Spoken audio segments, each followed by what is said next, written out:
Shalom saudara-saudari terkasih dalam Kristus. Beberapa hari ini, kita menyaksikan bagaimana Iran memiliki senjata nuklir untuk membangun kekuatan. Ini adalah tanda bahwa Iran sedang menantang otoritas Tuhan. Mengapa dunia begitu takut jika Iran memiliki senjata nuklir? Karena itu berarti manusia memiliki kuasa untuk menghancurkan sesamanya dalam sekejap. Ini adalah kuasa maut, sesuatu yang hanya boleh ada di tangan Tuhan, bukan manusia. Dan kita tahu Iran adalah Persia.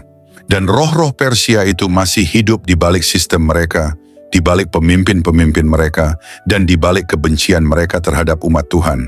Mereka tidak mengenal kasih, mereka tidak mengenal kebenaran.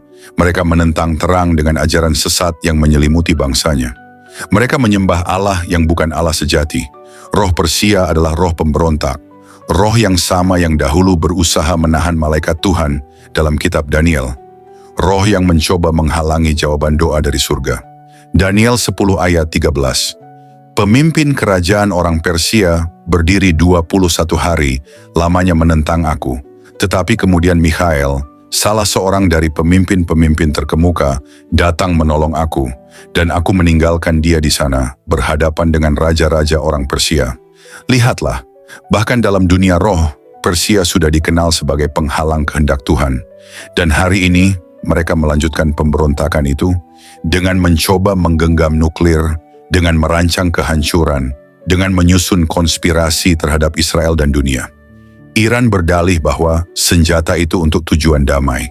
Tapi sejarah mencatat, manusia selalu mencari alasan untuk membenarkan kejahatan. Persis seperti ketika manusia di zaman Babel membangun menara sampai ke langit.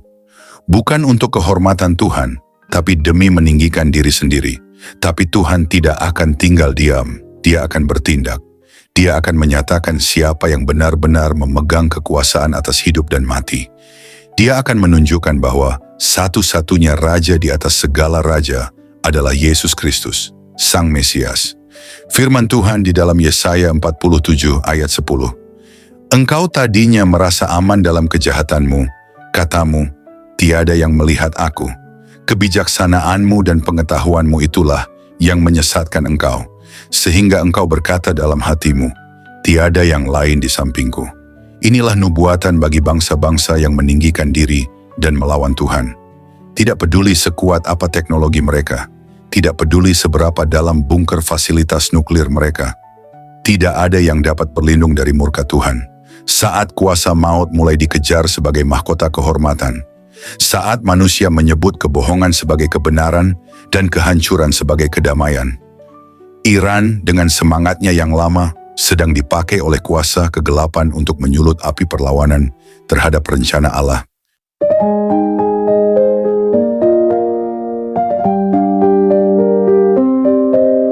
Saudara-saudari terkasih dalam Kristus, dunia sedang duduk di tepi kehancuran. Kita tidak sedang menyaksikan sekadar diplomasi, tetapi kita sedang melihat nubuatan Alkitab bergerak di layar nyata dunia ini. Hari ini, Amerika Serikat, negara adidaya dunia, mengeluarkan peringatan terbuka. Presiden Donald Trump dengan suara keras menyatakan bahwa jika perundingan gagal, maka tindakan militer akan menjadi opsi. Kenapa Iran tidak boleh memiliki senjata nuklir? Karena dunia tahu, jika tangan yang salah menggenggam kuasa maut, maka kegelapan akan menyelimuti bumi. Dan mereka tahu, tangan itu adalah tangan Persia modern, tangan yang menentang terang, tangan yang menyembah Allah yang bukan Tuhan. Saudara, kita hidup di saat di mana bangsa-bangsa besar sedang berkumpul di meja perundingan, tetapi di balik meja itu, roh-roh kegelapan sedang berperang. Ini bukan hanya soal nuklir, ini soal roh Persia yang mencoba menantang takhta Tuhan. Iran bersikeras program nuklir mereka untuk damai, tapi bagaimana mungkin damai lahir dari mulut yang menebar kebencian kepada Israel? Bagaimana mungkin damai dibangun di atas dasar kebohongan dan ancaman? Dunia bisa tertipu, politik bisa dimanipulasi, laporan bisa dimodifikasi, tapi Tuhan melihat hati, dan Ia tahu siapa yang bersih dan siapa yang najis. Saudara, Alkitab sudah berkata sejak lama, bangsa yang memberkati Israel akan diberkati, dan bangsa yang mengutuk Israel akan dikutuk. Dan kutukan itu bukan hanya soal kehancuran politik, tetapi penghakiman ilahi. Jika Iran terus maju menantang otoritas Tuhan, jika mereka tidak mau bertobat dari roh pemberontakan mereka, maka hari Tuhan akan tiba atas mereka. Dan siapa yang dapat bertahan saat murka Allah dicurahkan? Ingat, di zaman Daniel, Persia mencoba menghalangi malaikat Tuhan. Hari ini, Persia kembali mencoba menghalangi rencana Tuhan atas Israel. Tapi mereka akan gagal, karena Allah Abraham, Ishak, dan Yakub tidak akan dikalahkan oleh konspirasi manusia. Jika dunia bersiap untuk perang besar, maka umat Tuhan harus bersiap untuk perang rohani. Bersihkan hati, kuatkan iman, dan berdirilah dalam kebenaran. Karena ketika gelap semakin gelap, terang Tuhan akan bersinar lebih terang lagi. Dan hanya mereka yang hidup dalam terang yang akan diselamatkan dari kengerian hari-hari terakhir. Karena Tuhan tidak akan tinggal diam, Ia akan bertindak, dan dunia akan tahu bahwa hanya ada satu pribadi yang layak ditakuti, Yesus Kristus, Raja di atas segala raja. Tuhan memberkati.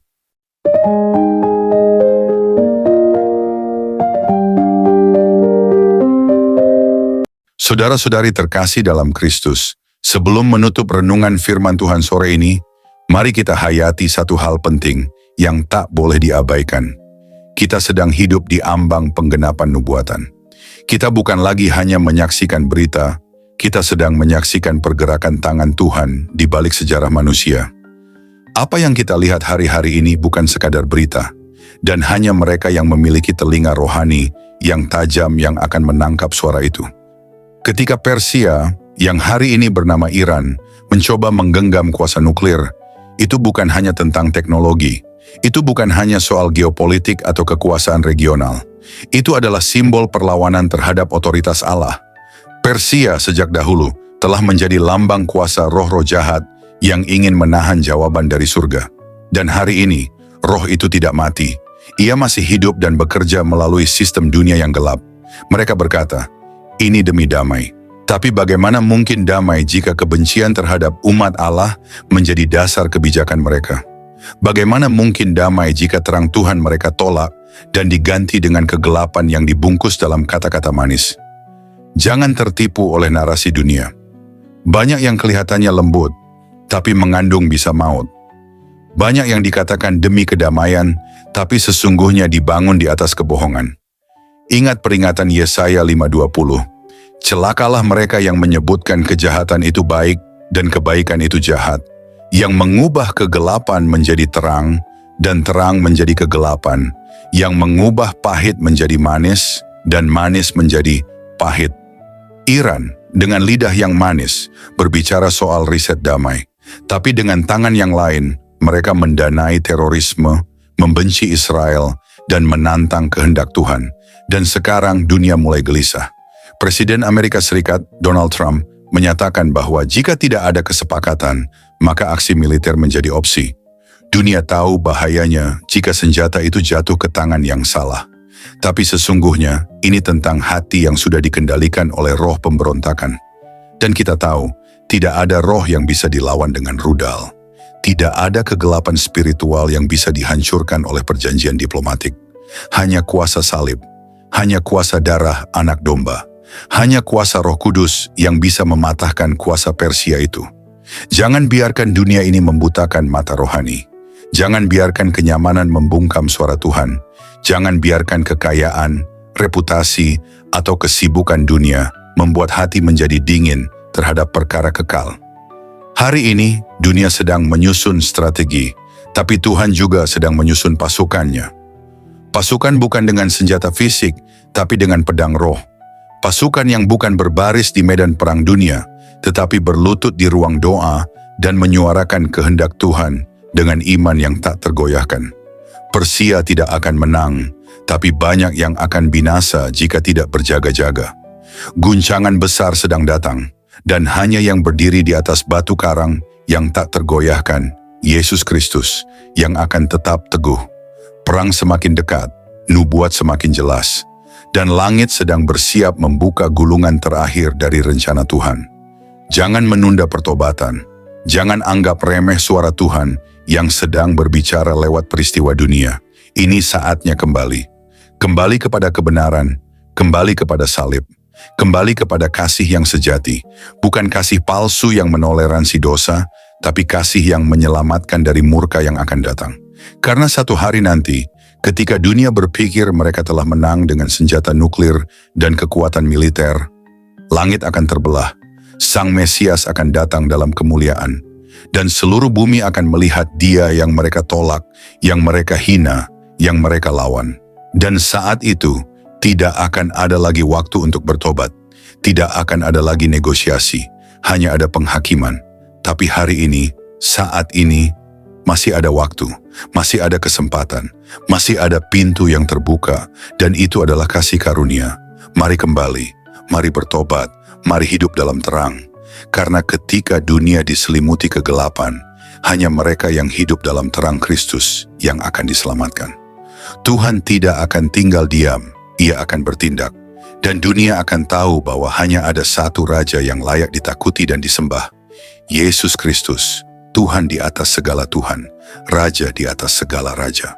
Tuhan memberkati dan menguatkan kita semua.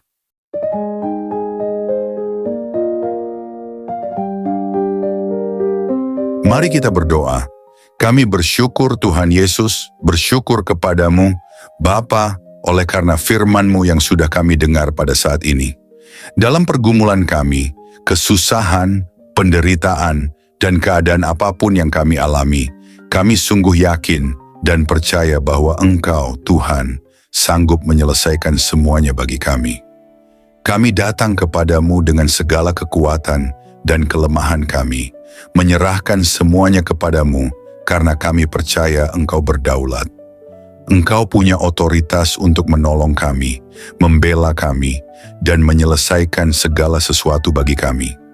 Engkau adalah Bapa yang baik, yang selalu memperhatikan anak-anak-Mu. Engkau mengerjakan semuanya karena kasih-Mu kepada kami. Terima kasih Tuhan untuk kasih, kebaikan, belas kasihan, rahmat-Mu, pimpinan, dan penyertaan-Mu dalam hidup kami. Pertolongan-Mu nyata dalam kehidupan kami. Kami bersyukur Tuhan, berkati kami sepanjang hari ini dalam segala aktivitas kami, studi, pekerjaan, usaha, pelayanan, dan segala hal yang kami lakukan. Pimpin kami dan jadikan kami berkat sehingga nama-Mu dipermuliakan. Kami berdoa bagi setiap saudara kami yang sedang dalam keadaan sakit. Kami percaya akan kuasa pemulihan dan pertolongan-Mu.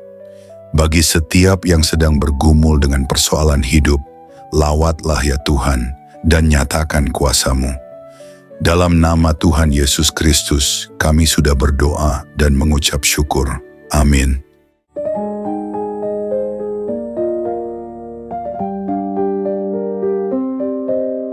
Puji Tuhan, saudara yang dikasihi oleh Tuhan, saya percaya bahwa firman Tuhan selalu menjadi berkat, kekuatan, dan penghiburan bagi setiap kita. Dalam setiap perjalanan hidup, kita mungkin menghadapi berbagai tantangan, pergumulan, dan ujian, tetapi firman Tuhan selalu memberikan jawaban, pengharapan, dan kekuatan yang baru. Roh Kudus yang telah diberikan kepada kita akan selalu menolong dan membimbing kita untuk semakin memahami kebenaran firman Tuhan. Dia akan menerangi hati dan pikiran kita agar kita dapat hidup sesuai dengan kehendak-Nya, berjalan dalam terang-Nya, dan mengalami kehidupan yang penuh dengan kasih karunia serta kemenangan di dalam Yesus Kristus. Jangan pernah takut atau khawatir, sebab Tuhan selalu beserta kita. Dia yang memegang kendali atas segala sesuatu, dan janji-Nya adalah ya dan amin. Percayalah bahwa setiap langkah hidup kita telah dirancang untuk membawa kita kepada rencana-Nya yang indah. Pegang teguh firman-Nya, berdoalah dengan iman, dan hiduplah dalam ketaatan kepada-Nya, maka kita akan melihat kemuliaan Tuhan dinyatakan dalam hidup kita. Tuhan Yesus memberkati saudara semua. Teruslah bertumbuh dalam iman, kasih, dan pengharapan di dalam Kristus. Sampai jumpa dalam renungan berikutnya. Kiranya damai sejahtera Tuhan senantiasa menyertai kita semua.